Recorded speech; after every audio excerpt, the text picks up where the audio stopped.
Okay, testing 1, 2, 3, test. Testing 1, 2, 3, testing. Testing.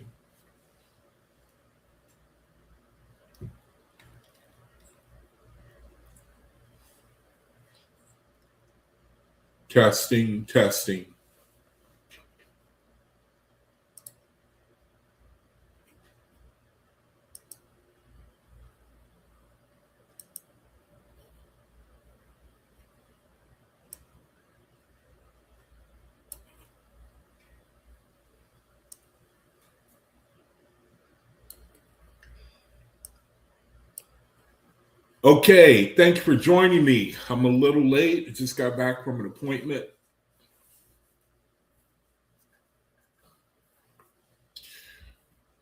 My name is Jaquab Ban Israel. Welcome to my channel. Before I begin, I'd like to ask the creator to help me for the video. So if you'll allow me, Jehovah, thank you for this opportunity to do another video and just try to spread the light. And then encourage brethren who may listen. Faithist,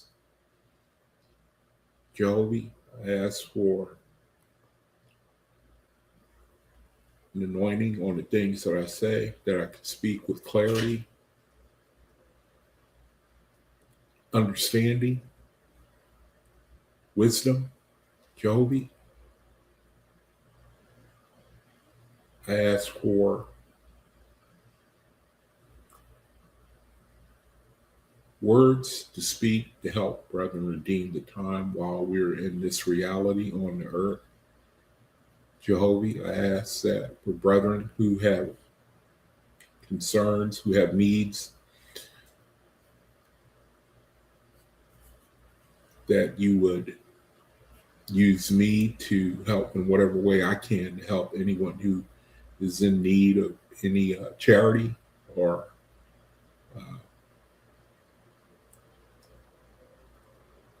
in need of some encouragement from your light. We're in a very serious time right now on the earth where you're bringing us into a situation where our life is going to change. I ask that you use me to spread your light and to help us to deal with the things that are coming on the earth.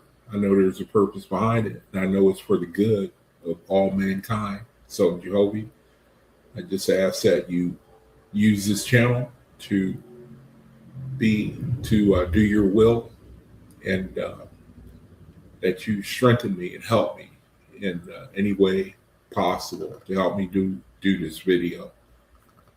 In your name, I give thanks and praise. So let it be. All right, brethren, thank you for joining me. My name is Jaquab Ban Israel. Again, sorry I'm late. I just got back in from an appointment, and thank you. I think that the creator is really giving me a good video. I'm still kind of setting up as we speak right now, actually. And I think the creator is really giving me something to share with you. I think that the inspiration for me to do this video today is because I used to be a Hebrew Israelite. And one of their big doctrines, one of the things that they really, a foundation for the things that they believe in, is Deuteronomy 28. And I've only recently found out from the creator that when you can translate the Bible through the Oahspe. You can translate the Bible through the Oahspe. I think it's just one of the most amazing things that nobody really knows about, hardly thinks about. The creator, he's given us the Bible. And the Bible, I believe it served its purpose. I think it's still useful for certain wisdom and knowledge, but I think that the creator has given us the Oahspe now because he's taken us from one level to another level.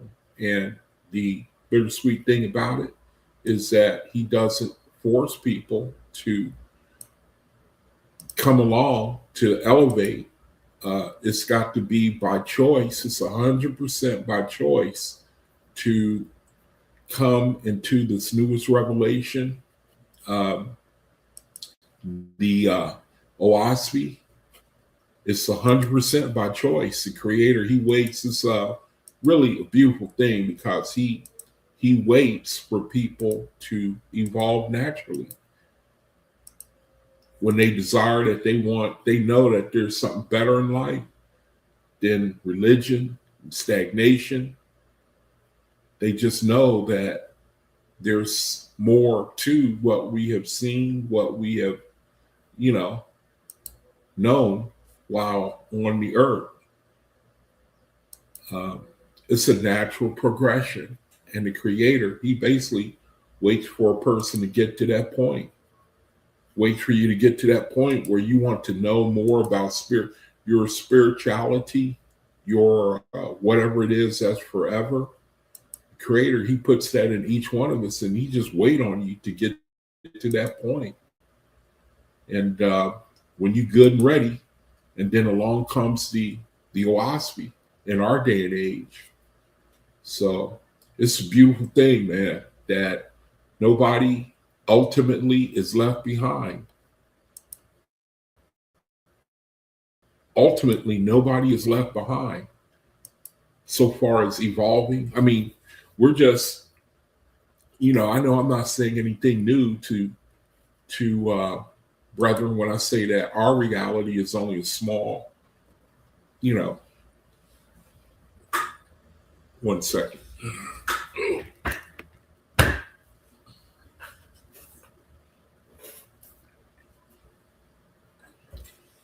It's only a small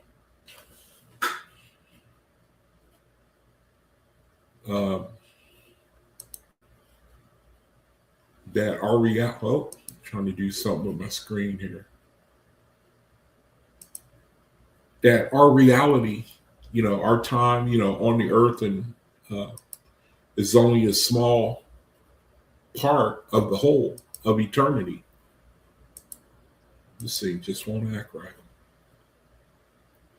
Okay, so anyway, here's the Oahspe. It's a book you can get on Amazon, and it's put out in the 1880s. It's the newest revelation from the Creator. As I was saying before, it's time for mankind to elevate in his understanding, to take the next step. We were given the Bible for the longest time, and there were religions all over the world, and the Creator, He gives people different types of understanding spiritually. I mean, you go to the Middle East and they have basically Mohammedanism, and you go to the Far East and it's basically Buddhism, Hinduism. India's got a multitude of gods. A lot of Asian religions have like at least Hinduism, Buddhism, Taoism, the Creator, He allowed all these different gods. Basically, they come from the lawgivers mentioned in the Oahspe.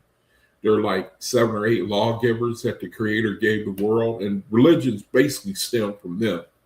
And you got different, you have different flavors of the same thing, really, in the Far East and the Middle East, and then in the West, Christianity predominantly, but it was all the same purpose: to teach men a form of morality, to think outside of themselves, to learn how to live with one another. Basically, we're in the cosmic era now where the Creator is saying, all right, look, man, time's up. You got to learn your lesson. You know that there's a spirit, there's a spiritual reality that you haven't seen. You hear about people going there every day, leaving the earth. You're wondering, where do they go? What happens? What do they do? Where are they now? And what's out there? And so the Creator, He knows that. He let us wonder that and understand that for a while through the different religions of the earth. And now we've got to a time where He says, all right, now since you know that, and you can't, you know that there's such thing as spirituality and afterlife and all this and that, now it's time for you to go a step further. And so now we have the Oahspe, we have the newest revelation from the Creator. And He's saying it's time that we learn, for those of you who are ready, about the libraries, the things, the heavenlies in detail, more detail for those who want to know. Not everybody wants to know. This is not a real popular revelation. Things that are new are hard to be received by people. I'm not putting them down. I'm just saying that this is the way it is. But the Creator still, He waits on you. He just going to wait on you, until you're ready. That's another beautiful thing. The Creator, He just wait on you. He's just going to wait on you until you're tired of stagnating, till you're tired of settling for materialism, tired of settling for no answers to things your mind wonders about. He just wait on you.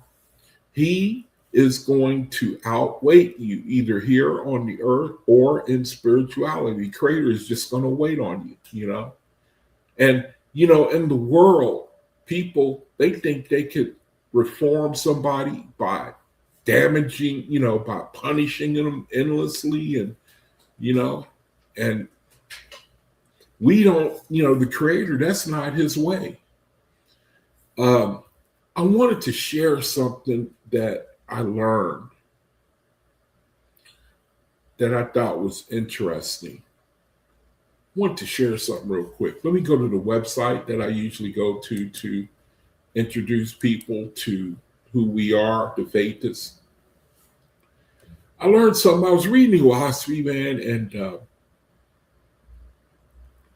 I was reading an account about the Oahspe, the Oahspe people. They come from the Ihans, and the Ihuans, the Oahspe people. I think they're the natives and island people. The Oahspe, for all I know, they could be Negroes too, from what I've learned, what I've studied, their physical characteristics, but they fell off, man. They fell off. They were called the Oahspe Gan people.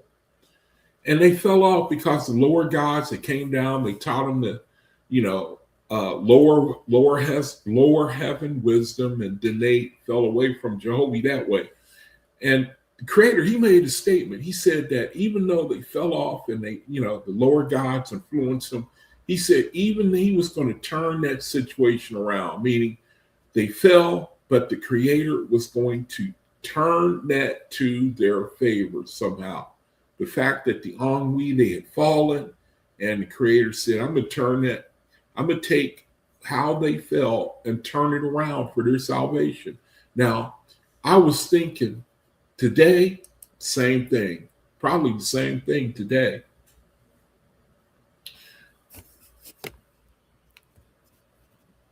In the sense that the situation we're in right now, with the situation in the world, it looked pretty dire, man. And in the future, things look pretty rough for people. With the oil shortage, and you read about the 1929 stock crash, the 1929 depression, I'm telling you, man, brethren ought to look at that and read and get some understanding about what went on back then, because the signals that were flashing red back then, analysts keep saying nowadays we are way past that, meaning that indicators for what will happen when we start running out of stored supplies of oil and gas, that the things that happened back then is, and I hate to go into it, man. I don't like to fear monger, man. I don't like to make people afraid, this is a little channel, hardly nobody knows about it. I prefer to keep it that way. For faith, it's just our own little place where we can speak our language, get our own information so that we can deal with it in our own particular way, man, which is to approach the Creator, redeem the time, and learn the light, man, and how we can benefit from this time, even though it's a time of aging for sure, but how we can benefit from it, man, because just like the Creator told the Oahspe, He said, even though y'all fell, I'm going to take that situation and turn it around. Now, we in the situation where I know somehow, man, the Creator is going to turn it to our favor, our benefit. That's what blessed my soul, reading that account in the third book, the Lord's third book. I think it's where it's at. Where that one little statement, man, he said he was going to use that. I think that the Creator, he was saying that somehow he's going to reach men. Men are going to be reached. He's going to reach them, man. It may not look like it now where every man is, we're in a time of like, remember when AG falls? Those times that we get, our planet travels through times of trouble and, affliction and nations turn to their lower nature and faith is elevate more in times of trouble like this. The Creator, he's going to bring man to a point. The way I think he's going to do the same thing for us that he did in the Lord's third book. When he was talking to the Ennui, and he said that I'm going to take this situation, I'm going to turn it for their good. I think the same for us. That's the good news. I think that's the same for us, man. We come into a situation that it looks pretty dire, man, with what's going on, what this president we got is doing, what he's doing, the way he's selfish, cares only for his family and himself. Doesn't care about the people he was elected to serve over. And you get a person like that, man, that's truly dangerous. Dangerous. When you got a man who's able to affect the whole world with his power. But I want to call to mind that the Creator says, I think that the Creator is going to allow this situation. It's like the greater the fall, the greater the repentance. You know what I mean? And I think the Creator is going to let us take a heavy fall, man, because people don't learn. People do not learn, man, unless you drop the hammer on them. You got to drop the hammer on people, man. Man's heart. And we sure enough are in the situation where the hammer, if to break it down, brethren, we in a situation, there's an oil and gas shortage ever since this war started. There's a shortage of oil and gas. Far Eastern nations, they really are taking it in the shorts right now. Hasn't really reached us. Analysts keep saying in July and August, we're going to start to feel it, brother. We are going to start to feel it. The rich are starting to get on the internet and TV now because, see, they know what's coming. When people get hungry, then the rich got to give it up, man. That's where revolutions get started. So I think the Creator, he's going to bring the whole planet to a place where we're going to realize, hey, you either learn to change your ways or don't expect it to get any better. If the kingdom is going to come on the earth, you're going to have to learn the whole world. You're going to learn, man. Not that the Creator is vindictive. He's letting lower gods run them up right now. They run it. It's lower gods that's bringing this affliction on the earth. It ain't the Creator. It's lower gods that are bringing these things that are coming on the earth. It's Druidian, fallen gods, spirits that are influencing leaders of this reality, bringing the whole world into tribute. You could even say great tribulation if you want to. When you hit people in their economy, when you hit them in their pocketbook, then you get their attention. Now, I'm getting way ahead of myself. I'm going to speed it up here because I got a lot to read, man. And I think it's going to be a knockout what the Creator let me find to share with y'all. Name of the video is Deuteronomy 28, according to the Oahspe. I was inspired to do it because I used to be Hebrew Israelite. That's one of their foundational doctrines. And I can't wait to break it down according to the Oahspe. I think you're going to get a kick out of it too. Here's our website, Universal Faith is Cosmic. You can go there for ministry information. There's a phone number you can call. They have some ministries, Saturday meditation, healing basket, Bible study every first, second, and third Wednesday. You can contact them, find out more about it. And then they have a little creed about who we are, what we believe. What is a faithist? We all have faith in the all person, the collective wisdom that is without gender. As faithist, we live by and follow these guidelines inspired by the Oahspe Bible and the work of John Newbro. We understand that supremacy exists. Supremacy exists only in a weak and fearful mind. We strive to do good works in the Creator's name. We respect others' opinions, understanding and openness as long as their opinions do not diminish the dignity or free will of anyone. We are willing to accept differences from others with no bias. We treat others and ourselves with love and forgiveness. We are kind through our actions and whole being. We give others the freedom we all deserve. It's easy to demand free will, but it's challenging to allow others to exercise their free will. We are able to admit our mistakes and take responsibility for our actions. With these guidelines in mind, it is easier to understand the foundation of faithism. The foundation of faithism is the study and pursuit of Amarath and Ahiba. Amarath means divine forgiveness. Ahiba is unconditional love. For faithists, the cultivation of Amarath and Ahiba are essential lessons on the path of soul growth. Many faithists adhere to a vegetarian or vegan diet to reduce suffering, but being vegan, vegetarian does not give anyone supremacy. All right, so here's a little bit about our history. You can read that, and then the Faithist Archive. You can check that out, learn a little bit about our histories and past studies. So I was late today. I'm running a little late, so let me just go. I forgot to. This is a 6-volume set that the Unknown Many have put out. 6-volume set that the Unknown Many have put out.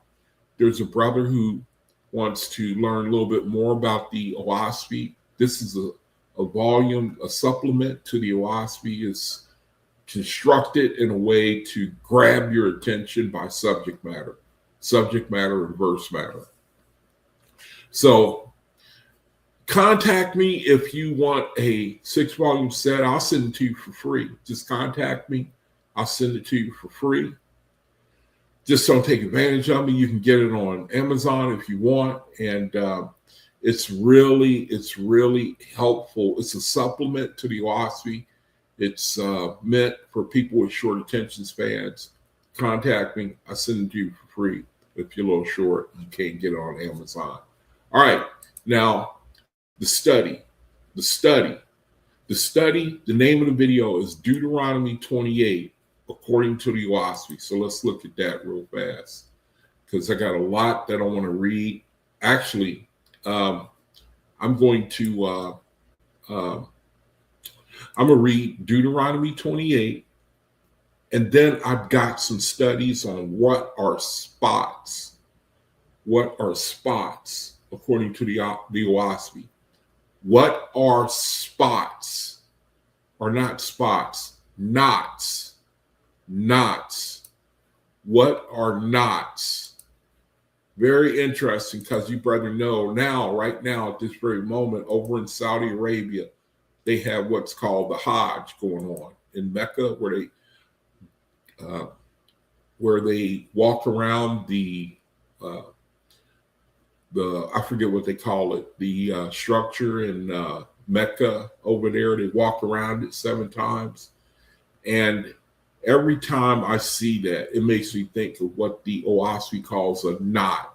There are Christian knots, there are Muslim knots, there are Hindu, there are Buddhist knots, just gatherings of people all under bondage. And I want to do a little study on that and show you what it looks like. And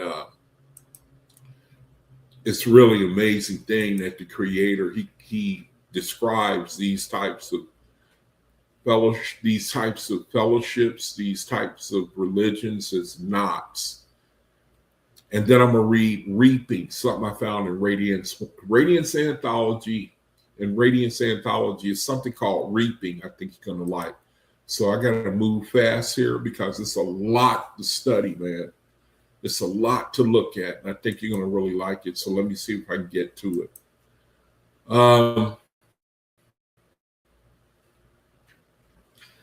Bring up the study first. Okay, so this is going to be, the name of the video is Translation of Deuteronomy 28 according to the Oahspe. Translation of Deuteronomy 28 according to the Oahspe. So if you'll bear with me, I'll bring it up. Translation of Deuteronomy 28 according to the Oahspe. Now, again, man, this is a real big Hebrew doctrine. This is a really big Hebrew doctrine right here. Deuteronomy 28. This is really a big part of their doctrine. They think it refers to Negroes, Latinos, and Native Americans. Deuteronomy 28. And so hopefully the Creator can reach somebody who's under that bondage and let them know what the Creator, what his translation of Deuteronomy 28 is. So let me make sure you can see that on the screen. All right. Now, let's go. Let's get started. I was a little late today. Sorry about that. So let's go ahead and get started. Translation of Deuteronomy 28 according to the Oahspe. Now, it would probably, I don't want to, let me see. I'm thinking, should I read through it? And I think I'm going to spare the reading of the chapter of Deuteronomy 28 because I may end up just, I don't want to jump from point to point. I kind of want to keep a steady flow of the idea of what the Creator has to say about Deuteronomy 28. All right, it says, according to Oahspe, Deuteronomy 28, the chapter of blessing for obedience and curses for disobedience under the Mosaic covenant, is understood as a key expression of the conditional laws and cycles governing a particular dispensation under Jehovah's order rather than eternal divine decrees. Oahspe's view of Moses and the law. Oahspe's view of Moses and the law. It says, Oahspe portrays Moses as a major prophet and lawgiver raised up by Jehovah through angelic direction to deliver the Israelites from bondage and establish a structured society based on the 10 Commandments and higher ethical principles, nonviolence, justice, purity, and worship of Jehovah alone. The laws, including the framework in Deuteronomy, were adapted to the grade of people at that time. Interesting, ain't it? Let's read that again. It says, the laws, including the framework in Deuteronomy, were adapted to the grade of people at that time. In other words, we should have a higher grade because we have greater understanding of the Creator's will. The Creator says the laws, including the framework in Deuteronomy, were adapted to the grade of the people at that time, a mixed multitude emerging from Egyptian influence and lower inspiration. So basically, it's like the Bible, it's meant to teach us morality. See, just like a kid, you know what I mean? The Creator is absolutely amazing, man. His plan for mankind, he don't rush us. He takes it step by step. And so just like you don't start a kid out, you don't start a kid off, teaching them trigonometry. You know what I mean? You teach them adding, subtraction, multiplication tables. Same thing with the Creator, man. He said in the Oahspe, he doesn't create us with all knowledge because then we wouldn't appreciate it. We wouldn't appreciate it. We wouldn't exercise, we wouldn't commit any exertion to learn. We wouldn't use any motivation, you know what I mean? We wouldn't use initiative. We would not use any initiative if we did not exercise any exertion, effort to learn and grow. So the Creator says the laws that He gave back at the time of Egyptian captivity, it was adapted to the people of the grade at that time, a mixed multitude emerging from Egyptian influence and lower inspirations. Lower inspirations is more more of a selfish nature, like a child, where they only, their interests only lie with themselves. Their uh, concern is only with themselves primarily. Those are lower inspirations. The Creator said He gave them laws at that time to get them to to grow out of that. The laws, Deuteronomy 28, 10 commandments. And, it says the chapter is not seen as arbitrary rewards or punishments by a vengeful deity. Now, this is Oahspe's view. Now, the Bible, it is that way. It is a arbitrary rewards and punishments doctrine, and it is by a vengeful deity. The law, statute, and commandments, a vengeful deed, meaning you get the idea, man, when you read the Old Testament, you read about the law. I remember the Hebrew Israelites, man. The Hebrew Israelites, man, their view of the law, man, how they would, I used to make fun of them when I came out of them, in the sense that if you know how they talk about the fringes on the garment, and they'll make a big deal out of it if a brother ain't wearing fringes, and what do all the fringes stand for? And I used to make jokes like they'll take you to counsel if you one fringe short on your garments, and and they were really like that. I mean, they were like lettermen. You know how the Bible says the letter killeth, but the spirit maketh alive. That's what they turned it into. They turned it into the letter of the law, man, and nobody can keep that, but they stick to it. The lettermen, I used to call them, man, trying to hold to the letter of the law, man. Their understanding of the law is vengeful and arbitrary rewards and punishments coming from their deity, a distortion from false God influences. But it's natural spirit. Now, again, this is now the Oahspe view on Moses and the law is the chapter is not seen as vengeful, arbitrary rewards and punishments by a vengeful, arbitrary rewards and punishment deity. The Creator, it just shows you how, what do they say? If you start off with a wrong understanding, you can't come to a correct conclusion.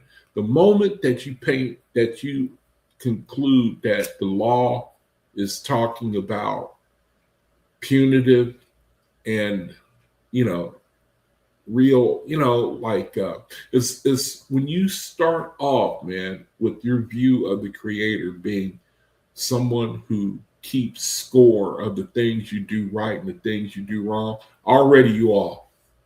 So everything you conclude after that is going to be off.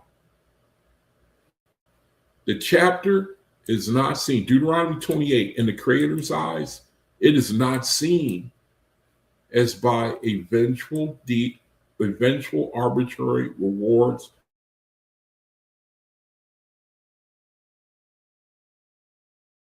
punishment deity, which is distortion from false god influences. So false god's going to take it, the law of Deuteronomy 28, if you read it, and they're going to construct it like if you to make it something fearful. Make it fearful. The law, statutes, and commandments, and how they take away your hope. They make you fearful if you break one. How much trouble you're in. And Christianity is like that to a degree as well. They're not as bad as the Hebrew Israelites.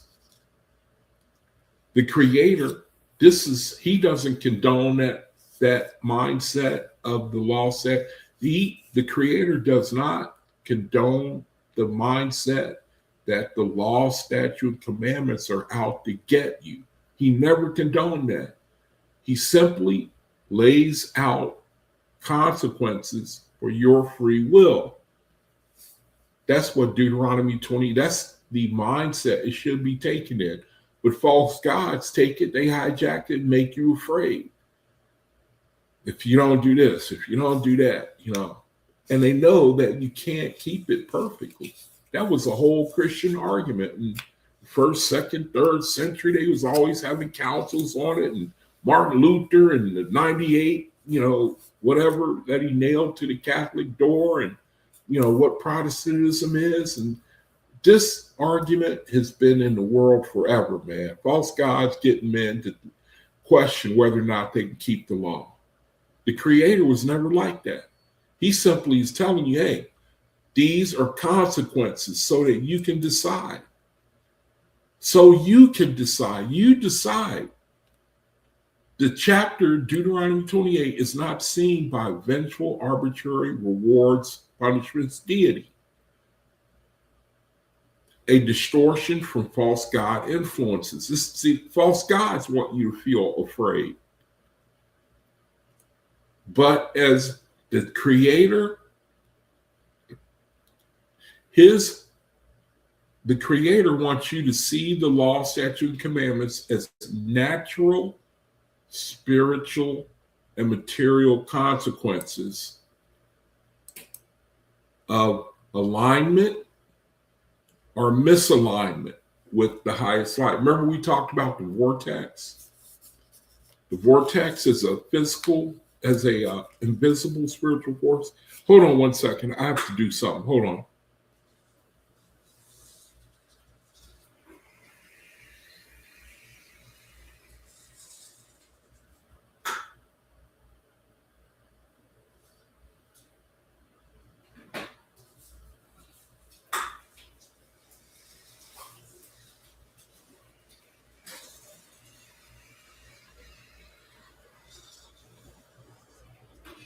Okay, sorry about that. Remember we did the study on the vortex? See, that's the beautiful thing, man, about the light, about the Oahspe. Really, the Creator, he doesn't deviate, man. He just don't deviate from anything. It's all the same. It's all the same. What's a good word for instructions? There's no the foundation that the Creator that he lays. It doesn't change, man. The template, the what's a good word for it? The righteousness of the Creator. It don't change, man. Here we read about Deuteronomy 28, Old Testament. And it's basically telling us to go along, to be in alignment with what I call the vortex, the spiritual invisible force that blesses or works against you. It can work for you or work against you. Same principles in the world. Say if you're on the river and it's going downstream, you just go with it. If you try to go upstream, it's going to be harder. That's the whole thing, man, about the Creator. about making it easier on yourself. So here we are talking about Deuteronomy 28 and the law. And in the Creator's eyes, is showing you this is how you can be aligned with me. Okay? Or this is how you can be misaligned with me. He tells us the same lesson over and over again through the whole Bible. If you want to be blessed, it says Deuteronomy, if we read Deuteronomy 28, 1 through 14, remember that's where all the blessings, I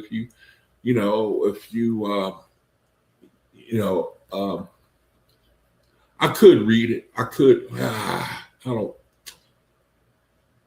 It's all the same principle. It lists a bunch of good things that's going to happen for you that God is going to do for you if you do things this way.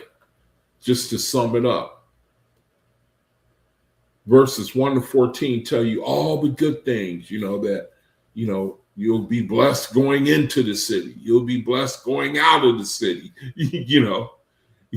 blessed shall be thy stock in thy barn, blessed shall be thy, everything, It says these represent those blessings listed in Deuteronomy chapter 1 through 14. It says these represent the natural increase and protection that come from living in obedience to Jehovah's laws. Prosperity, health, victory over adversary, fruitful land, elevation above other nations. In Oahspe terms, this is the strength of the ox principle, man. Diligent collective labor in righteousness produces abundant and higher resurrection for the community. Obedience opens the way for angelic protection and light and fostering a stable society that advances spiritually. That's one of the things that faithists know inherently. They know instinctively. This is one of the things that bring them into the light of hearing the Creator's voice. It's kind of an unfair advantage. I think that anybody in the world can hear the Creator if you haven't been covered with enough flesh and thickness to where you snuff out the light. If you sit and meditate on what's right, man, you know what I mean? You go back to what's right, good and right, man, ultimately for all people. That's the Creator. You found him. And you keep watering that light, that voice, then it's just going to grow and get stronger. The template remains the same, man. You going with the vortex, you going with what that silent, the Creator in you saying, go this way, the way of righteousness, the way of selflessness, the way of patience and endurance.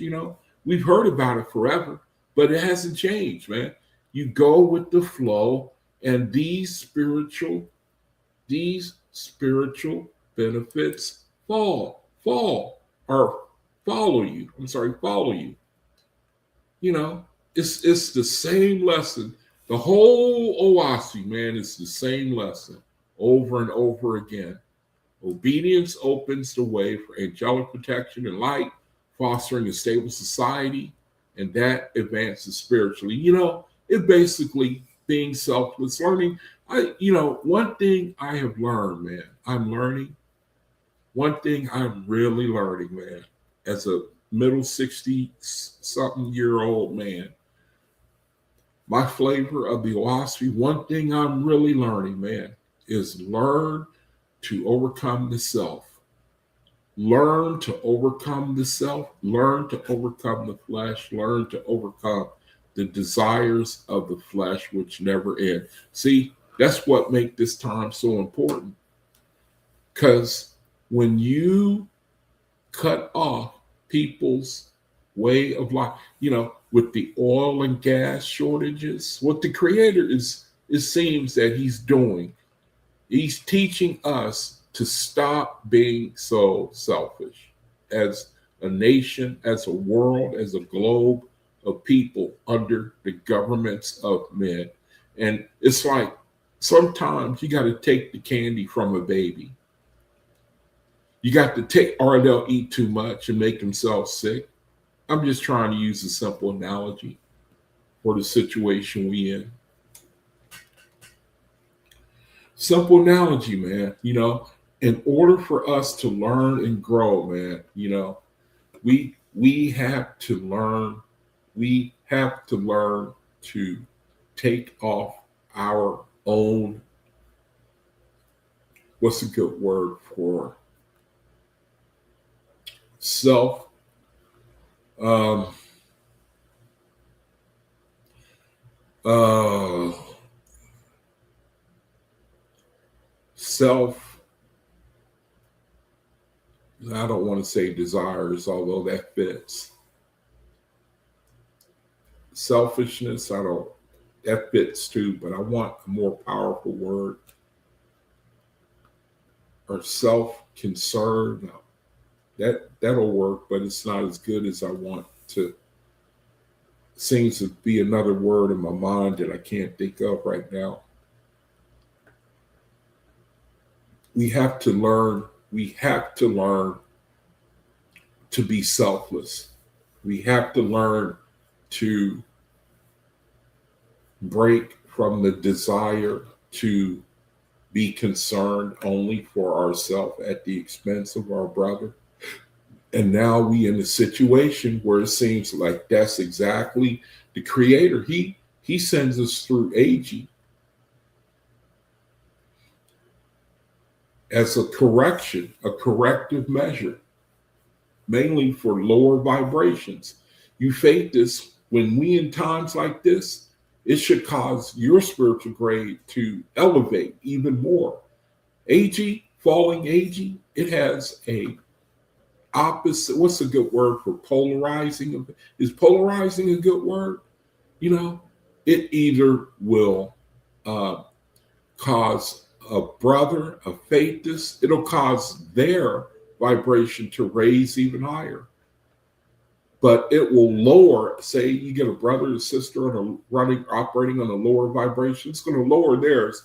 In other words, you get a situation, it'll make some people madder.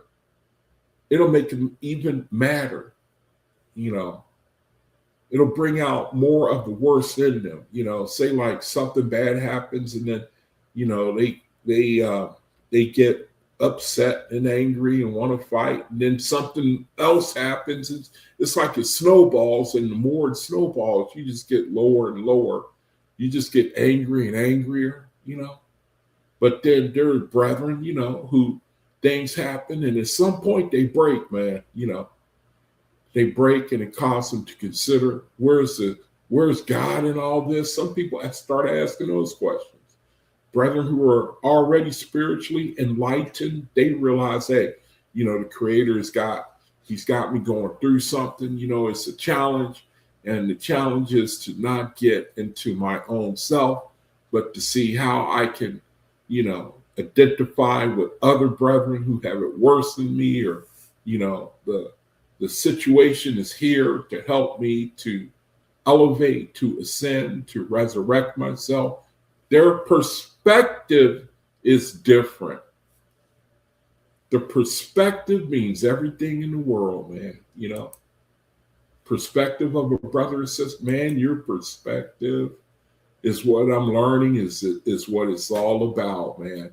We all know the temporariness of all things. The temporary, and it's temporary, everything is just, the temporariness of all things. Yet most people cannot overcome the temporariness that has an eternal effect, man. That's what I can't get over. Temporariness. When it comes to the curses, these are the inevitable results of turning to false gods, idolatry, war, and injustice, or breaking the core commandments. The curses of Deuteronomy 28, I remember Hebrew Israelites saying that this was the fate of Negroes, Latinos, and Native Americans. What would happen to us? All the bad things if we broke from serving God. That's their understanding. But it's way more broader than that. The Creator, the Oahspe is telling you that it's like reality is like a natural law, man. If you want to go against, if you want to go against that vortex, that spiritual righteousness that the Creator lays down, if you want to go against it, it's like going upstream, going against the trying, paddling in a canoe going upriver, going against the natural flow. And then in Deuteronomy 28, it lists the curses. It lists the curses, man. These are the inevitable results of turning to false gods: idolatry, war, injustice, or breaking the core commandments. And we see that today, man, in our world today. You should be able to see in the world today the results of breaking the law of the Creator. If you go against it, if you give yourself over to commercialism, materialism, conquest of other people's lands, dominating your brother, you cannot prosper. The United States cannot prosper.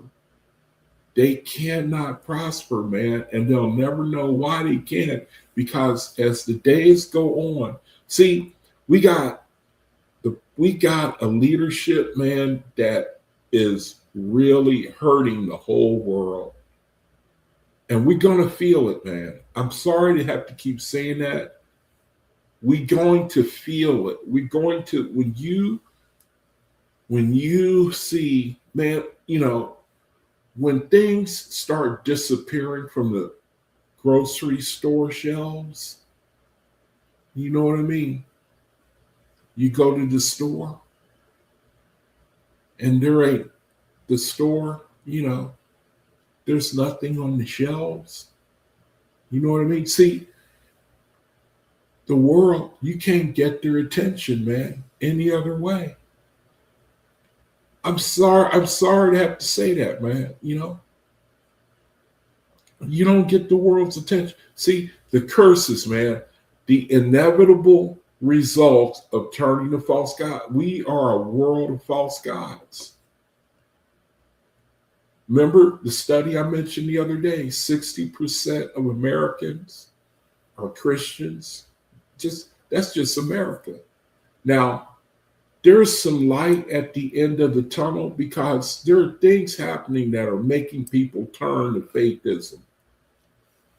People are tired, man, of corruption and rulership. There's lots of people who are disenfranchised, man. They got no place to live. They got nothing to eat. It's more expensive to live. People losing their homes, yet they work in 2-3 jobs. You know what I mean? At some point, man, you're going to make people tired of that. They're going to get sick and tired of that, man. Where you working and you barely making it, man. You barely, How many people do you think are in that situation? If you barely toeing the line, man, when everything is going normal, then what will be the case when 70, 80% of the stuff we count on is taken away? What then, man? See, we don't really think, I'm sorry, man. I got to say it again. I spend a good piece of my time looking at the geopolitical situation, man. I can't help myself. I know that people can't get along with one another. I know it's people in power who make decisions that affect me. I know that that's got to come to a head and it ain't going to be good. And I know that the Creator I know that it's His plan for us. He's going to take the trouble we're going to get ourselves into, and He's going to turn it for our good. One way or another, it's going to have a advantageous effect. I know that, but I still want to know what is going to happen contemporaneously. I want to know. I think it's okay to not be ignorant. You know what I mean? I don't think the creator got any problem with that. You know, I don't think he got any problem with you doing surveillance, man. You know,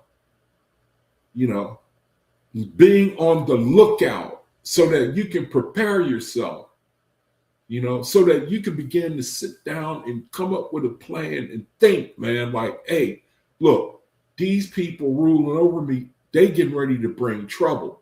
Let me see what the creators say I can do in order to help myself and my brethren. What can I, let me, if I got to go through it, man, at least let me redeem the time.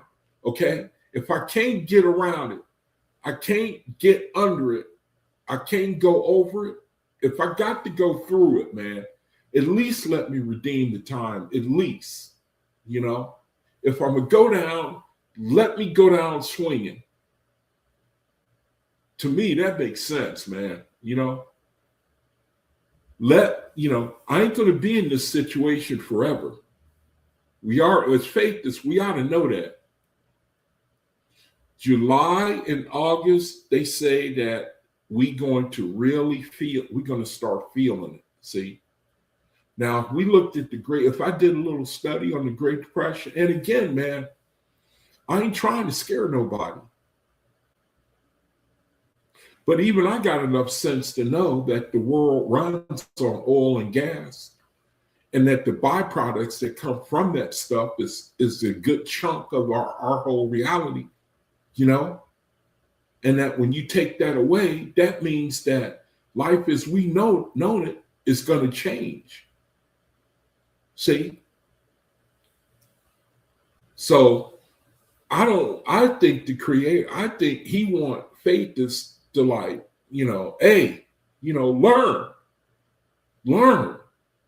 and prepare, man. Let's learn how to pray, man. I mean, shoot. What is the wisdom for us? Because the world ain't going to tell us. We should take comfort that we look at the Oahspe, we look at the history of faith that said the creator, he delivered us. He delivered us. The Israelites, those were faithists, right? The Israelites were faithists. Look at the flood, same thing, We got a history. Look at what Capelia did, over in India in the Oahspe. Faithists got delivered. Now, sometimes they fell into affliction too, But they also got delivered. Curses of Deuteronomy 15:68, man. These are inevitable results of going against the vortex. These are inevitable results of turning to false gods, idolatry, war, injustice, breaking the core commandments. They manifest as defeat, disease, famine, exile, oppression, and scattering, ways of death. Echoing Proverbs 14:12, the ways of man seem right, but the end thereof are death. Oahspe views such outcomes not as Jehovah actively smiting. See, Creator he's not getting a kick out of what we choosing to put ourselves. He ain't getting a kick out of that. But it's a result of self-chosen descent into lower atmospheric conditions where lower spirits and chaos dominate. This matches the strong delusion theme. Rejecting highest light leads to bondage under false influences. And I'm sorry, I keep shaking my head when the Oahspe, I just constantly shake my head, man. It's like he letting us look into the future, and we can't do nothing. I mean, we can't force nobody. Wow, man, and then watch August, September, October going to roll. Who knows what the hell's going to happen, man? When they start missing meals, that's a good trigger for civil war, man. You know what I'm saying? See? And we live here. We on the earth with these people. We on the earth with these people, man. America, and they start missing meals. Those is fighting words, brother. When the flesh,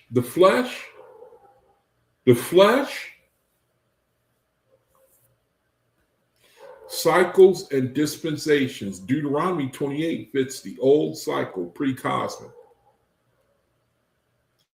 It was suited for a tribal emerging people needing clear incentives and warnings. So the Creator is saying that the law, statute, and commandment. It's like when you tell a child, look, do not touch the stove. Clear instruction of what's going to happen. Creator saying the same thing. The law, statute, commandments are the same thing. That was their spiritual grade at the time. It says, but in the current cosmic era, meaning since 1848, rigid national covenants give way to individual and universal direct communion with Jehovah. Remember, cosmic era? Remember the Ark of Bond, the ages, Ark of Cephas, that which was established. It was kind of like forced learning. He put us through that. The Ark of Bond, with the lawgivers, morality, forced adherence. I mean, age of Cephas was basically forced adherence,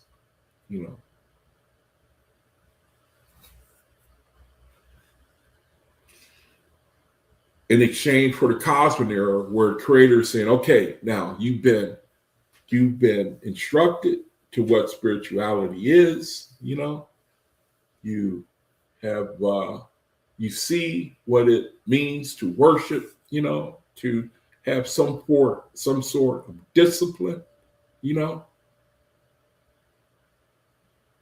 Now, a era cosmic is here. Now you out the house now.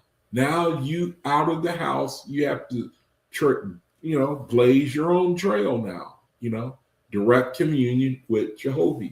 I don't know how that fully works, but I know that it's the truth, that somehow we have to learn to directly commune with Jehovah. I don't know how to do that 100%. I think I'm learning. I think it takes time. Everything doesn't happen in a day, It says blessings now flow more from personal discipline, service, and purity, as in the book of discipline, rather than collective ritual obedience. That's where our nation is stuck. Christianity is stuck right now. Go to church, every Sunday, read the Bible. It's like a ritual. They're under a ritual. They won't let it go. They won't grow. They content to be stagnant. I'm trying not to be harsh, man. I'm trying to tell the truth, man. We looking at a world of people who refuse. They stagnate. They're stagnant. And you can't, ain't no amount of logic. And the Creator gives you invincible. I mean, the logic he gives you, man, to combat the false gods, to combat the Drugians. I've never seen anything so incredible in my life, man. You can have all the facts, all the argument, not like faith is I know we don't like to get into arguing with people, and you learn, you see right off the bat, man, it's like you might as well beat your head against the wall, man. Creator, he's slowly teaching me that whenever I come up against a spirit and I see that they want to duke it out with me verbally, I'm not interested no more, man. I just ain't interested.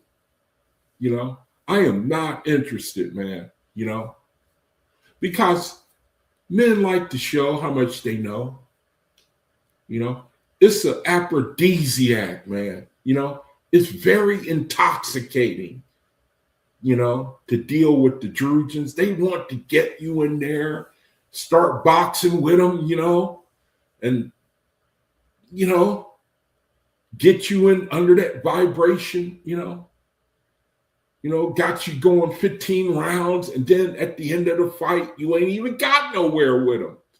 You ain't got nowhere. You ain't got nowhere with them, man. You're trying to share out of the love of your heart, man. Get them to see the higher light so they can break that bondage, man. And it don't, at the end of the day, all you did, they rope-a-doped you. That's all they did. That's one thing I have to hand it to the world, man. The Drugians, they rope-a-dope a Faithist. They rope-a-dope him. I seen Faithist slug the hell out of people, man, with their understanding, And then I say, oh, man, they just rope-a-doping my brother. They just rope-a-doping him, They just rope-a-doping him to death, man. I say, hey, man, save your energy. Save it, Don't let the Drugian rope-a-dope you, man. It ain't worth it. I'm glad I'm learning that lesson, man. I ain't got to win no arguments no more. I don't want to say no more. I think I'm a lot better, man. It just I don't care. I don't care to get involved, man. I just don't care for that no more. I don't care for that, man. I got better things, man, with my mind. I got enough problems as it is anyway. Direct communion with Jehovah, man. I'm interested in going and talking with Jehovah, Blessings now flow more from personal discipline, service, purity, as in the book of discipline, rather than collective ritual obedience. So when I get to the study on the knots, you're going to see what I mean. Okay. Now, again, this is Deuteronomy 28, the Oahspe translation of Deuteronomy 28. Oahspe distinguishes Jehovah, the All One, from Lord gods. You know how people, the Lord God, how people say the Lord God? At one point, it was a righteous saying. It was the Creator pointing to himself,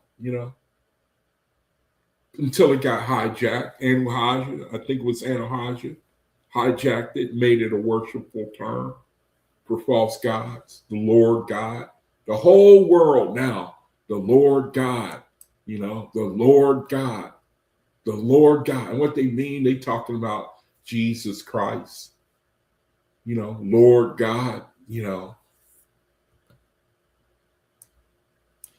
Reinterpret to Oahspe, the reinterpretation of Lord distinguishes Jehovah, the All One, from Lord gods or angels who sometimes, dang, I wish I could get that thing out of there. I got something on my screen that blocks the words. I can't make it get out of there. Oh, man.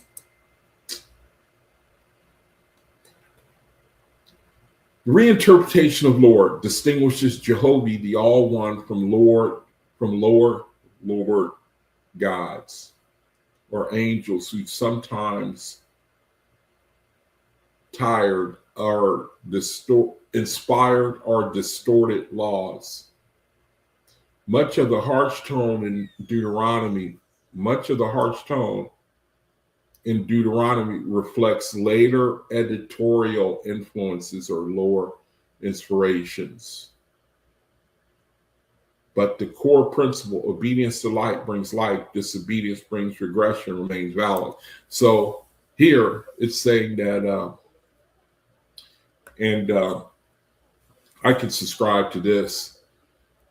Later editorial influences are lower. I think a lot of that applies to the Bible. Later editorial influences are lower inspirations, especially with these newer translations. You know, they manipulate the language to extract even more obedience out of the religious faithful. Much of the harsh tone in Deuteronomy reflects later editorial influences or lower inspirations. But the core principle, obedience to light, brings life. Disobedience brings regression, saying that the Creator, he wouldn't phrase it the way Deuteronomy 28 phrases itself with, if you don't obey the Lord God, then I'm going to beat the hell out of you, If you don't obey, verse 16, give me a tithe of all your finances. Verse 17, if you don't, I will beat the hell out of you. Verse 18, submit to me 5 times a day by praying. Verse 19, and if you don't, I will beat the hell out of you. Verse 20, see to it that you worship me on Sundays and twice on Sunday evenings. Verse 20, and if you don't, I will beat the hell out of, that's the phraseology, man. That's the flavor of the Old Testament. That's the flavor of it. The Creator is saying he don't even talk that way. That's basically what this is saying right here. Deuteronomy 28, spiritual application. The true blessing is progress and resurrection toward ethereal realms and at one with Jehovah. True blessing. That's the true blessing. The curse is prolonged cycles in lower heavens, a repeated earthly suffering until the soul learns. All souls eventually rise. Curses are corrective, not eternal. That's the difference. That's the Creator. All things must have a corrective, not a punitive approach. It's got to be for purposes of correction, man. Correction. Everything is about correction. The world got it, the flavor of the world.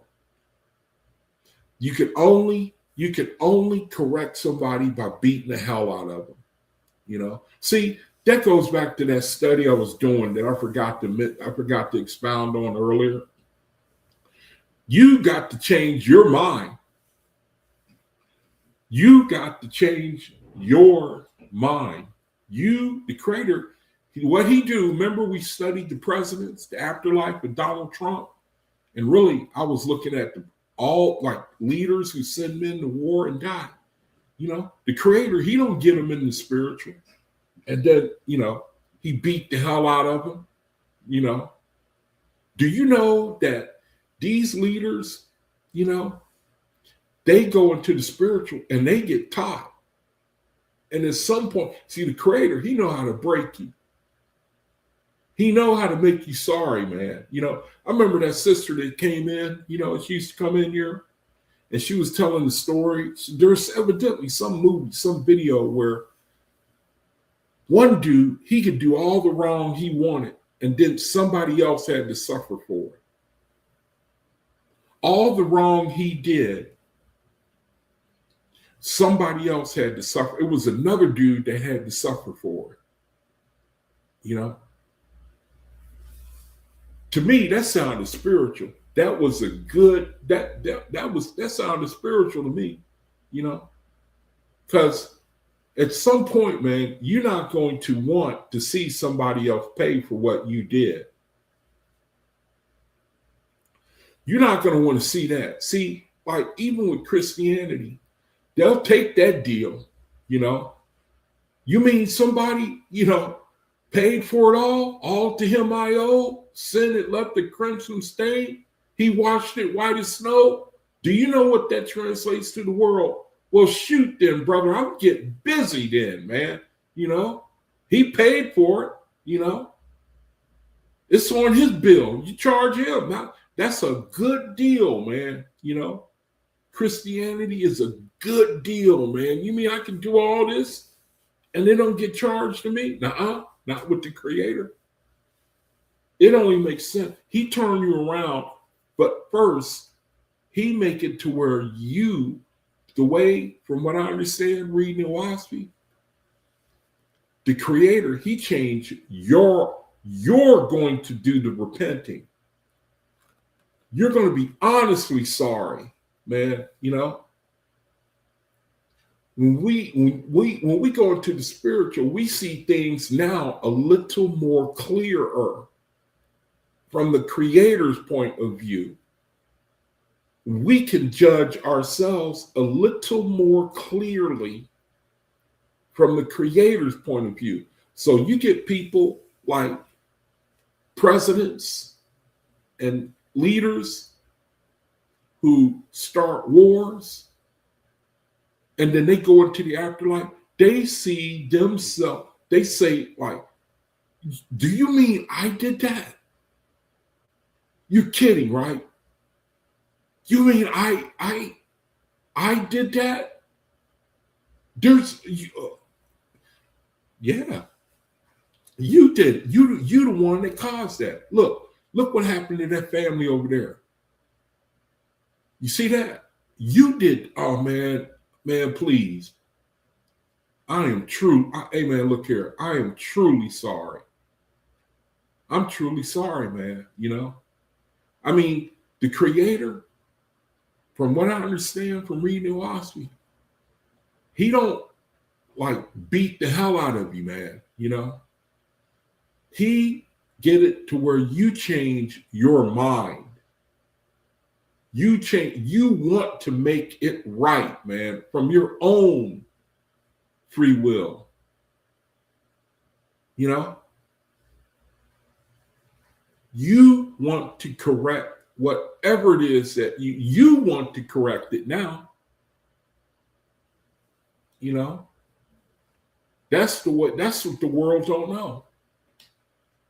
That's what the world don't. Now we in the spirit, we can see a little more clear. See, we can see things from other people's point of view a little more clearly. A little more clearly, man. Now, because we live in a world, man, where people, it's hard for them to see each other's point of view. It's hard for people to look at it from the standpoint of somebody else's perspective. It's hard. I'm way behind on my studies, man. It says, in summary, Oahspe sees Deuteronomy 28. In summary, Oahspe sees Deuteronomy 28 as a powerful teaching on cause and effect. Cause and effect, man, in spiritual evolution. Alignment with Jehovah's universal principles, love, non-resistance, purity, service, yields increase in light. Deviation leads to self-inflicted darkness and death. If you want to serve yourself, or you want to serve the Creator. If you want to serve the Creator, you're going to be minded to serve other people. Deuteronomy 28, the law, statutes, commandments. It served its purpose in Moses' dispensation to build a foundation. But cosmic calls humanity beyond conditional national covenants to universal brotherhood and direct intercommunion. This echoes the Proverbs themes we discussed: productive labor over sterility, open understanding over scorn, and personal inner responsibility. Then it says, for full context, read Oahspe sections on Moses, which is Book of God's Word, and Esther alongside the Book of Discipline. All right, so that's the study of Deuteronomy 28. So basically, oh shoot, I got more here too. I don't really have time to get to it, man. I got another shoot, man. I'm gonna run out of time. Is Deuteronomy 28 true? According to Oahspe, Deuteronomy 28 is true in its core spiritual principle, but not as a literal, eternal, or fully Jehovah-inspired legal code in every detail. It reflects a valid dispensation suited to its time and people, expressing natural laws of cause and effect, while containing distortions from lower influences. Oahspe's balanced view. Oahspe affirms Moses is a genuine prophet and lawgiver raised up by Jehovah through high angels to rescue the Israelites, those are the faithists, and give them a structured moral foundation after Egyptian bondage. The Ten Commandments and core ethical teachings are from highest light. The Ten Commandments are ethical teachings from highest light.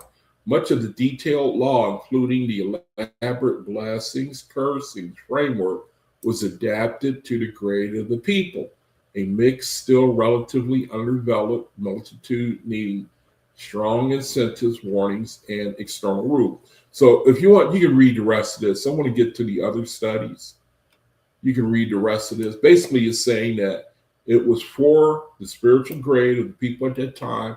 It was pretty sharp in clarity, showing you blessings and curses, meaning consequences for righteousness and consequences for unrighteousness. And it's still the same way today.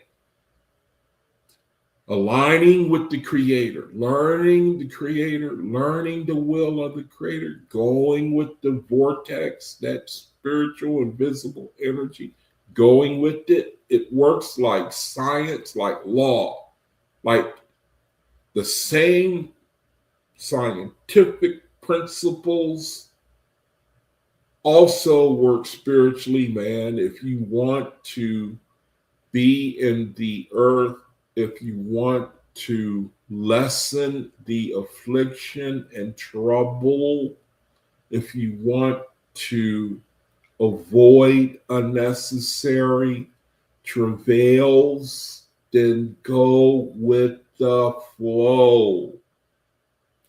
It's just a simple lesson, man. You need to learn what the flow is.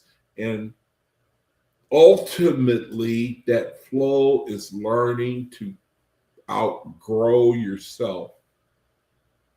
Outgrow yourself, man. Outgrow, that's what we're all called to. Outgrow yourself. The desire for self, man. The desire to stop self-worship. If you can just get that, if you can just put that away, put that down, or at least lessen the influence of it, you fade this, man. That's what we're trying to do. We probably can't totally extinguish the desire for self-worship, but we can greatly diminish it to our eternal benefit.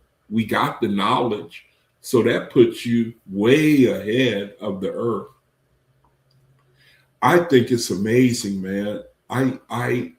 People, they come across so nice, man, until they get in their cars. And that's when they cut you off. You drive too slow, get out of the way. I'm in a hurry, I mean, the real self come out of people when they jump in their cars, They just let themselves, their evil inclinations come out, man, It seems like to me. I don't know. I did read where this area I don't know how you can determine it, but the drivers here in this area are some of the worst in the nation. Now, I don't know how they get that, but spiritually, I think that you can read the spiritual lay of the land when you out in your car in driving. I think people feel insulated and they free to just give way to any old evil vibration that they're under. You know, you get people who get road rage, you know. I think when people feel like they are hidden away, then they can be as evil as they want to be, man. You know, this world don't. We don't know, man. America just don't know. We just don't know, man. The power of the earth to take you away. To take you away. Creator is like, if you want to serve yourself, he don't stop you. He don't stop you, man, but he also don't stop the consequences. You know, that just blows my mind, man. Okay, I want to get to the other study called knots. Knots. So let me see if I can bring this up. I got another study on knots, spiritual knots. So I got a half hour left. So let me see if I can bring that up.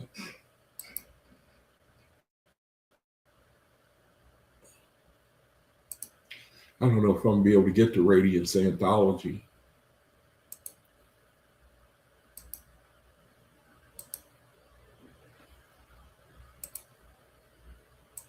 Okay. Now, I wanted to look at this real quick because we're in a situation where they got something going on called the Hajj, I think, in Saudi Arabia right now, where they get together and they circle around the rock, or I don't know exactly what they call it. But it's amazing because the Creator, he describes it as a knot. When you're under a deity, man, you know. Let me see. Let me make sure I'm sharing it because I want to show this on the screen. Let's see. Got to do a little dancing here. So I want to show this first. A knot, man, you know? And it looks like a knot too. Okay, so I should have it on the screen. Now, the Creator, you know, this is what's going on right now.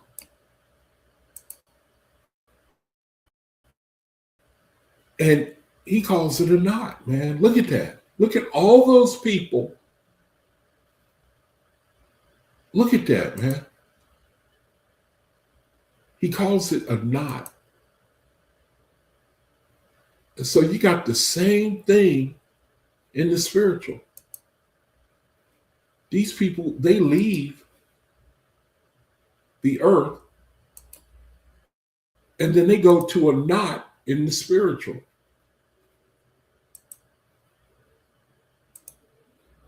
You know, I don't know if I, you know, a knot. Oh, look at that.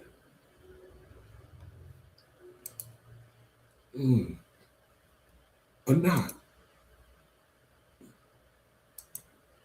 It's the same way with Christianity. They have knots. You know, big conventions, they gather around. Look at it. That is a knot right there. Make sure I'm sharing that on the screen.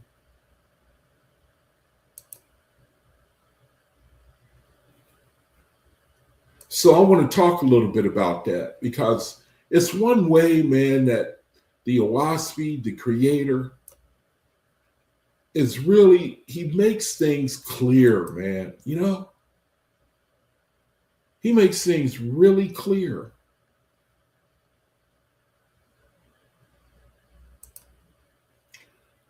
All right, so let me see if I can get back to the study now. There, you know, a knot, man.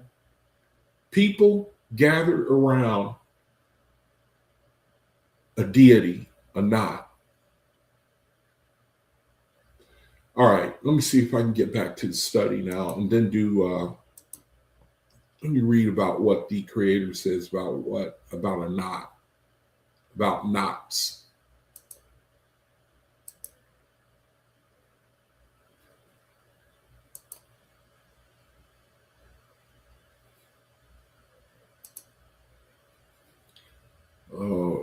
Okay, 1 second. I'm trying to bring up the study on knots. Okay, here we go. Knots.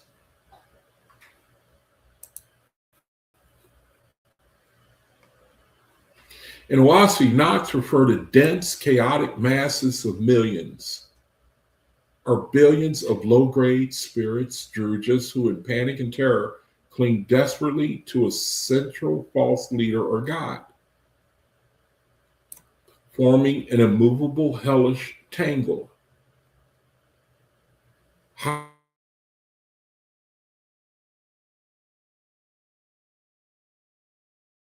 Must laboriously untie them using discipline.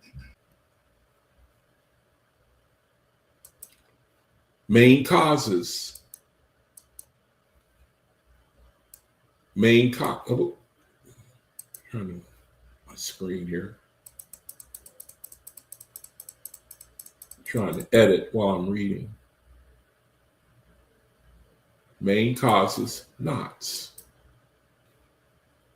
Knots arise from systemic spiritual failure in false heavenly kingdoms, especially during transitional cycles. Key triggers include vanity, self-exaltation of false gods, leaders. A sub-god or high angel grows proud from flattery and success.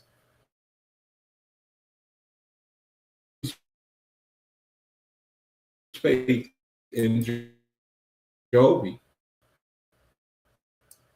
creator, they proclaim themselves divine when hijacking the real Thor and demand worship.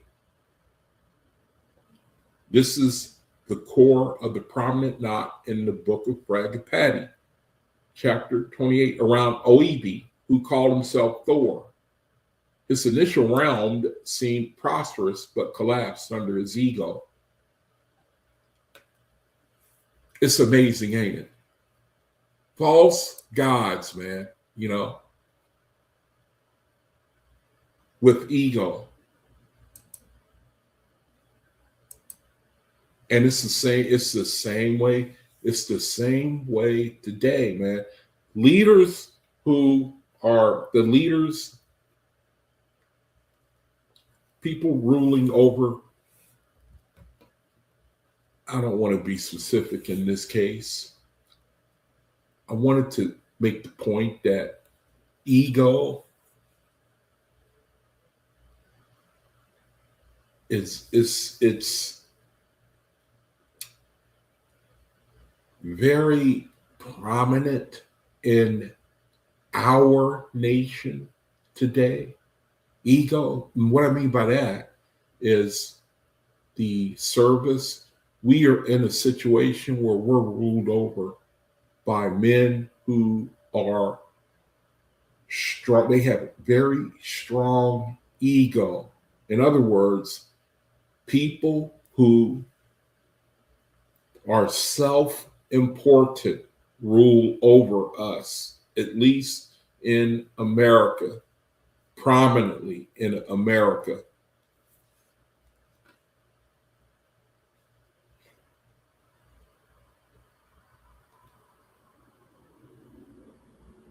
Main causes of knots. Main causes of knots. Another main cause, tyranny and oppression. Tyranny and oppression are a result of knots. Tyranny and oppression. Tyranny and oppression, man. False gods enforce extreme subservience. See, that's one of the reasons why I'm bringing out the study, man. Those people we saw in that picture,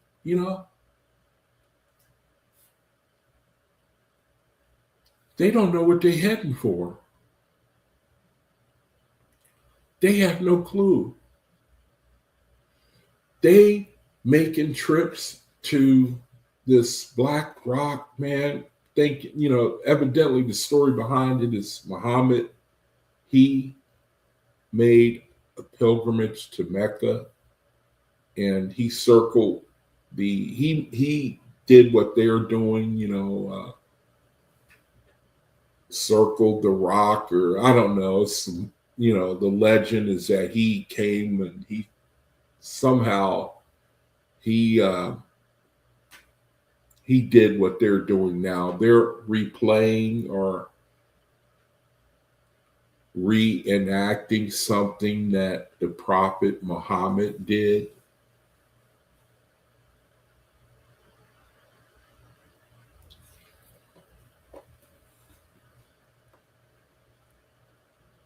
Tyranny and oppression is one of the forms of a knot. False gods enforce extreme subservience, such as subjects crawling on their bellies under guard. They destroy education to maintain ignorance, wall off kingdoms, and use fear and threats of punishment. They treat followers as slaves for tribute or to inspire mortal worship. This creates dependency and stifles growth, leading to stagnation.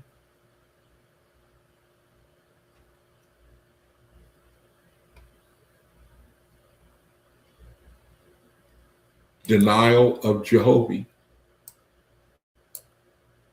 And a lot of knots, I think like the strongest knots from what I've seen are when a religion is real harsh on people, like punishing people.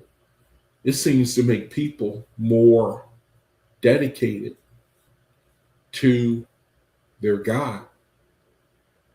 The more you punish them,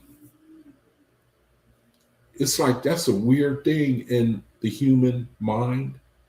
It's like the more you beat them, the more dedicated they become. It reminds me of like when they say an abused woman staying with an abusive man. There are some women that just, I don't know, man. It's like that's a sign that they love him. Same spiritually, man. It's like it has an effect, man, where if they're not getting punished or getting whipped to death, or not to death, then if you're not beating the hell out of somebody, or, it's like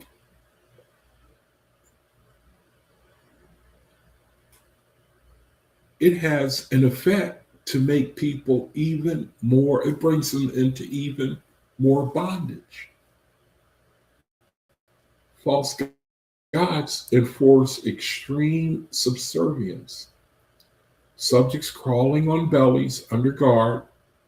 And that's a story in the Oahspe. I think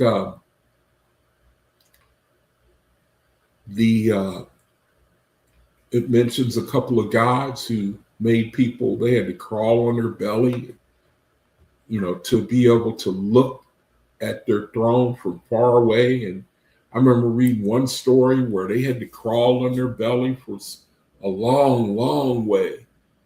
And then they had to go back out the same way they came, but crawling back. It's like you went in crawling and you got to crawl backwards to get out that whole way that you came. Incredible, crazy stuff. And these knots that are on the earth today will do the same thing in the spiritual. Will do the same thing. Louis Mong is like that. False gods enforce extreme subservience, such as subjects crawling on bellies under guard. They destroy education to maintain ignorance. That's why the Oahspe is up against such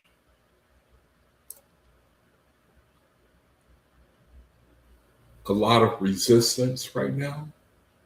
Because these kingdoms that we are dealing with, they have been protected, man. They're like strong fortresses from the light coming in. False gods enforce extreme subservience. Subjects crawling on bellies under guard, they destroy education to maintain ignorance, wall off kingdoms, and use fear, threats, and punishment. They treat followers as slaves for tribute or to inspire mortal worship.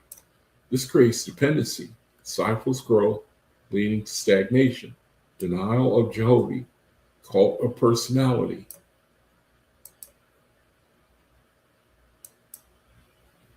Leaders promote their own glory over the Great Spirit, fostering division, jealousy, and selfish ambition among officers. Knots. These are knots, man. When the system fails, desertions, overreach, or intervention from higher heavens, the bound spirits panic. They fall upon their chief and roll him into the knot's core amid moaning and chaos. So when they get exposed, their false god gets exposed, that they run to him even harder. Isn't that something?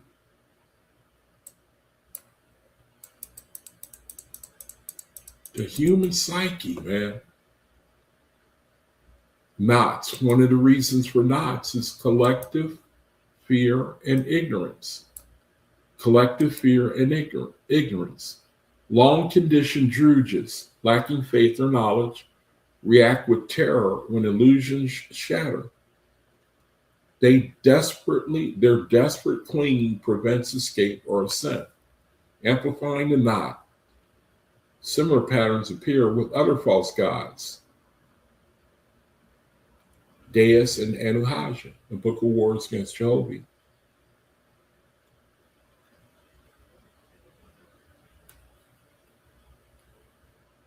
Broader themes concerning knots, broader themes.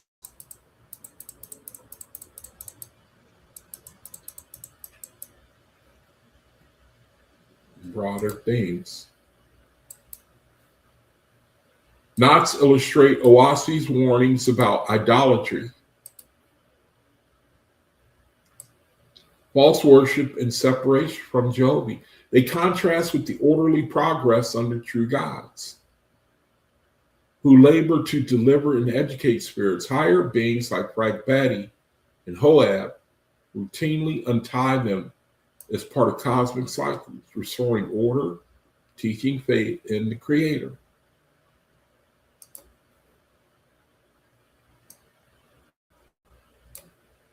Says these events recur in Oahspe's history as cautionary examples of how ego and falsehood lead to bondage, while humility and Jehovah-centered labor bring liberation.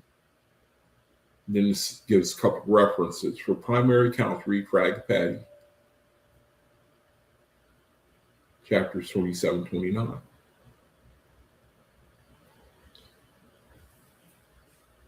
Then we have examples of knots. It says in the Oahspe, this practice occurs in the descriptions of false gods' tyrannical kingdoms, where subjects, angel spirits, must crawl on their bellies to approach the false god's throne as a sign of extreme subservience to emphasize his exalted status.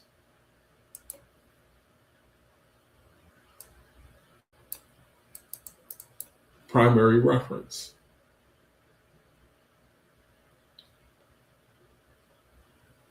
In the account of the knot around the false god Oahspe, who called, oh, okay, that's a reference. Oahspe became a tyrant, a false god in Oahspe. Oahspe became a tyrant and saved his lords and a few favorite friends, meaning except his lords and a few favorite friends, none were permitted to approach the throne but by crawling on their bellies, even under guard, nor were they permitted to raise their eyes upon him, save at a very great distance. And all his subjects were his slaves.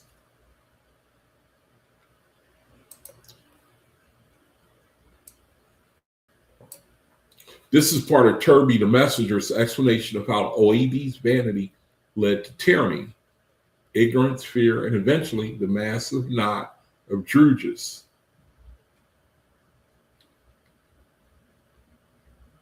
And so it gives references. I'm not going to read that. I'm at the end of the video. But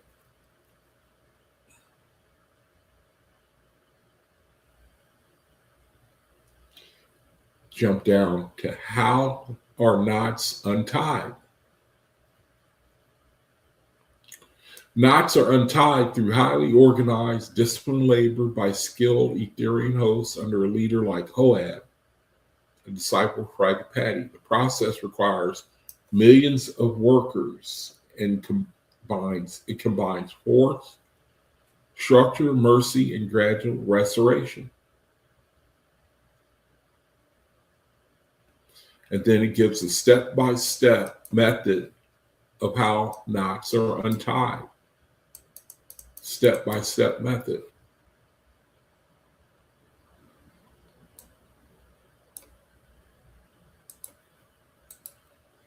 First, preparation and arrival. Hoab selects 5 million Etherians, including physicians, nurses, guards, and experts. They travel in a specially built vessel.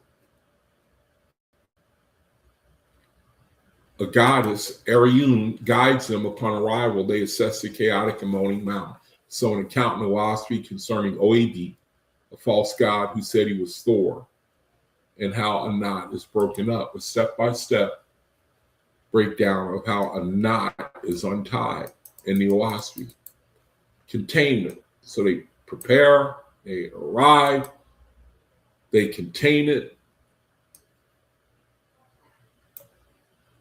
and then they start peeling it.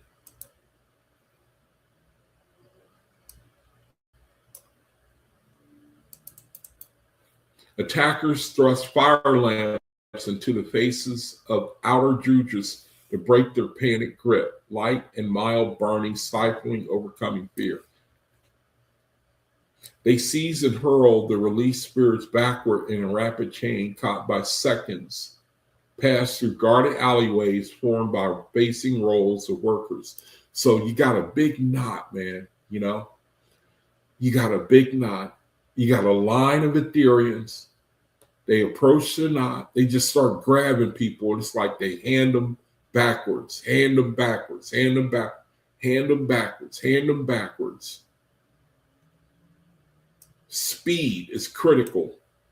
No lingering, to prevent many knots from forming on deliverers or others. And so a knot being bondage to a deity,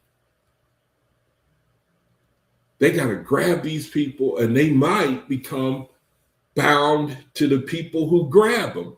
Oh, you saved me, you saved me. And then that creates another knot, you know? So they take them and pass him on before they can cling on to the person who pulled them out. This is done in stages. After freeing hundreds of millions Hoab pauses to help manage the release groups.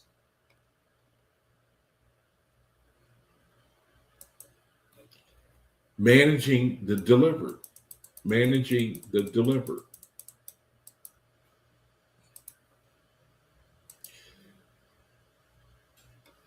Athrava, Hoab's companion, takes charge outside the walls, dividing into groups, walling subgroups with fire if needed, assigning guardians with fire rods. They use music, SNRs, dancing, marching, myrrh, nurses, and physicians to calm, divert, and heal the crazed spirits. Small new knots that form are quickly untied. Core and false leaders of knots. Core and false leaders of knots.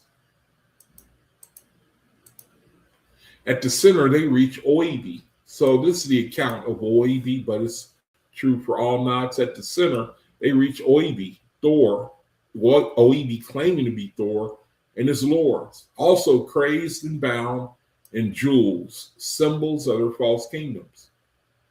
They are bound with cords for safety in their delirium and sent to another god, Ahoan, for restoration, eventual re-education of their former subjects. So they're untying the knot, they're grabbing people, handing them back one at a time, you know.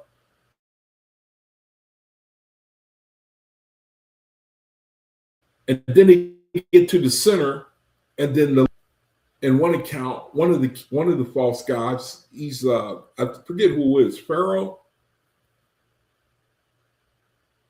Was it Pharaoh? I think I forget who it was.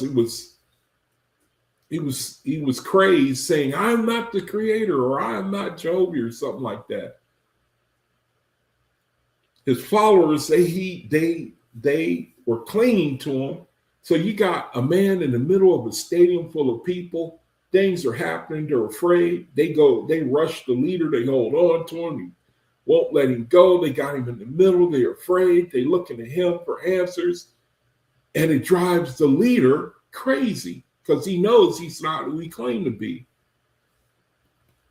And it drives him crazy. The Ethereans, they get to him. They have to strap him up because he's delirious. Long-term restoration. The area is fully walled where the knot occurred, fully walled off.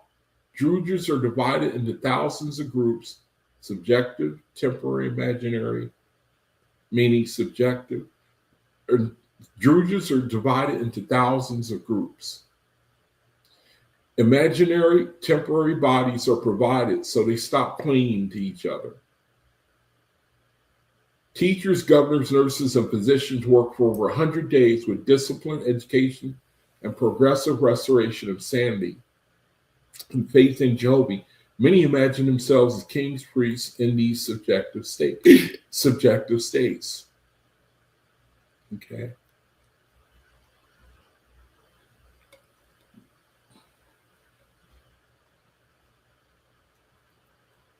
Key principles. Faith and Jehovah's elements. Fire, light breaks fear. Organization prevents chaos.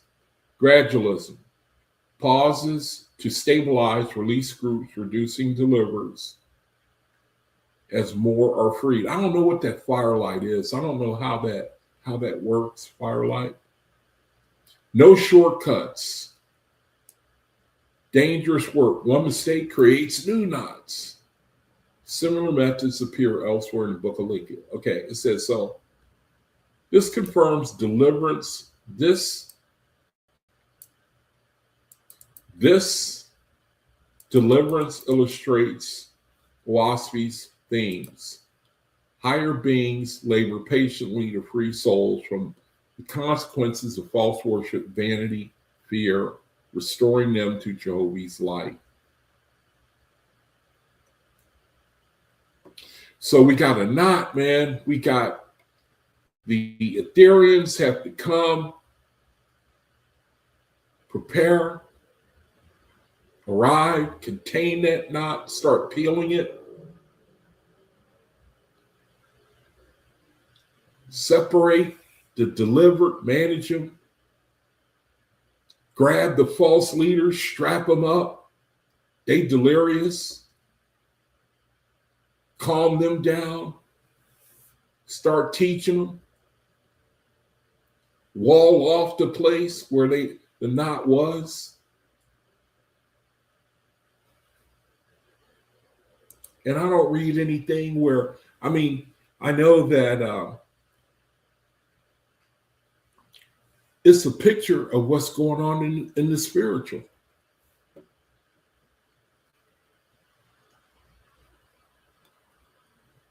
So that's a study on knots, man. You know, right now they having the yearly Hajj, I think they call it, over in Mecca in Saudi Arabia. And you see how strong a knot could be, man. Imagine you go there and you're dealing with people, their mindset is to say, it's like just like in our, you know, it's no different than you go up and you talk to somebody in a knot, trying to talk to them about the creator, no need for intermediaries, and how hard it would be. And that picture we looked at, that just gives you a look, all of those. I mean, oh man, you know, can you imagine? You know, you have to break their mindset. And when you get people all gathered together like that, you know, they look at each other and that gives them more faith in what they believe in is right. Okay, so anyway, I gotta apologize. I never got the Radiance Anthology. It's the end of I've run out of time here.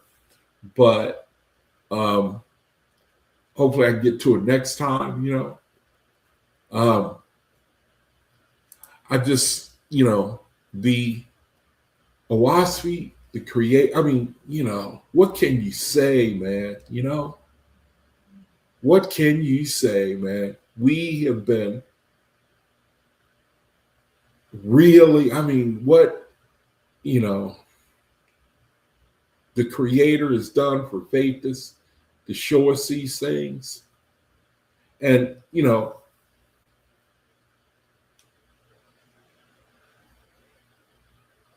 they go into the spiritual and they could be in this same mindset, doing the same thing in the spiritual, only worse, really.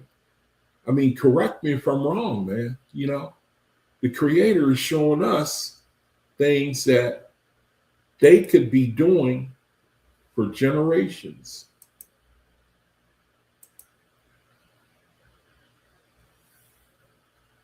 You know, into the spiritual, waking up, circling the rock, you know, as above, so below.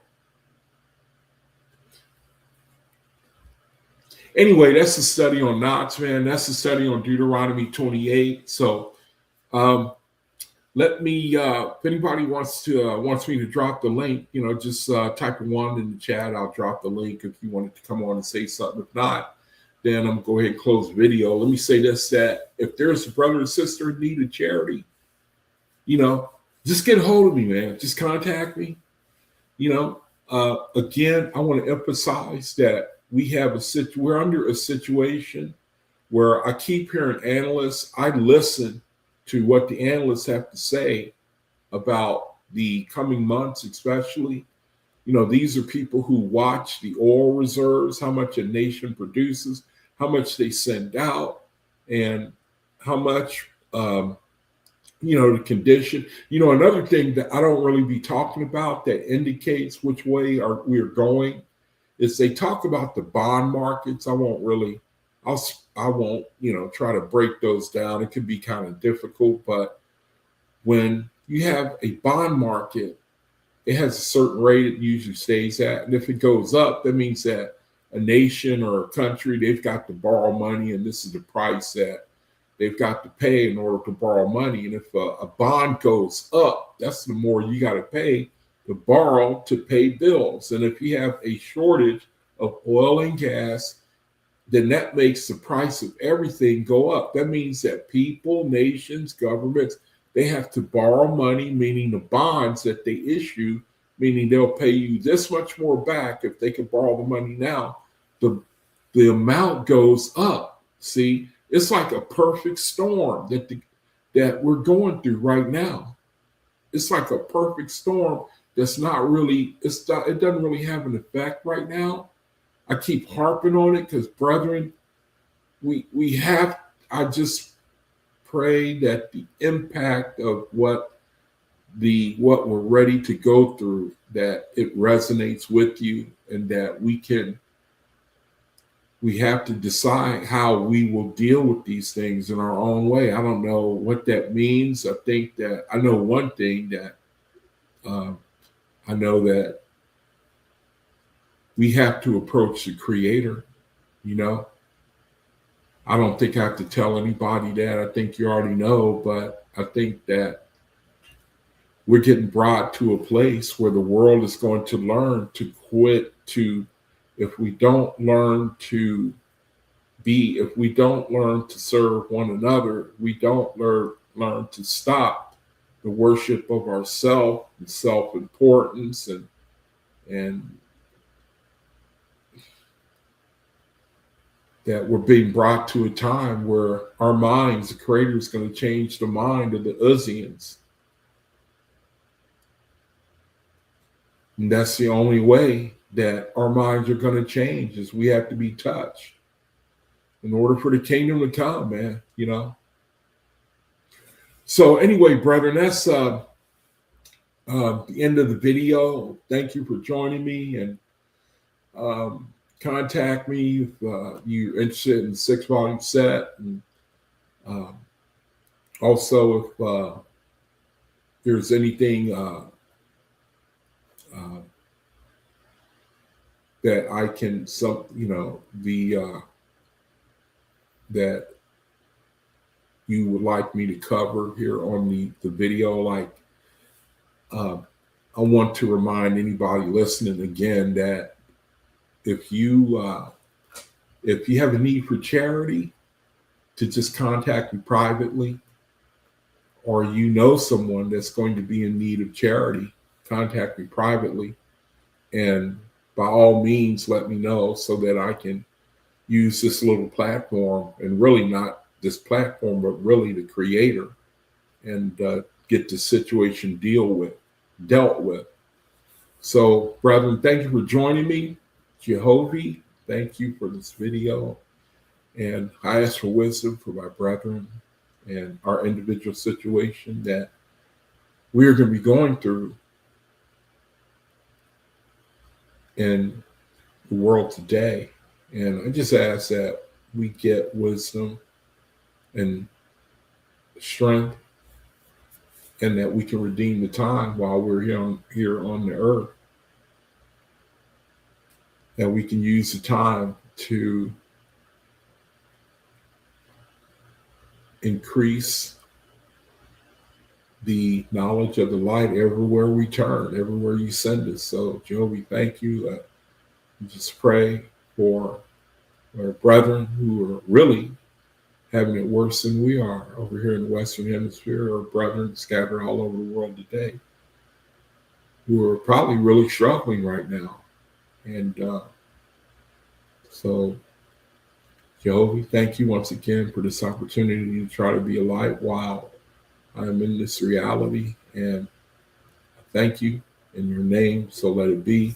Brethren, again, thank you for joining me. And until I see you again next week, Creator willing, Creator be with you. Peace be unto you. Shalom.